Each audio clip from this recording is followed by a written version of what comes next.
Hoje vou preparar uma sobremesa irresistível, serradura especial. Primeiro trituro as bolachas, depois bato as natas bem firmes com o leite condensado normal.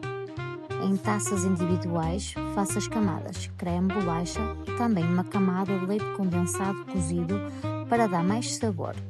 Repito até terminar e finalizo com creme e bolacha por cima. Está pronta a nossa serradura com um toque diferente e delicioso.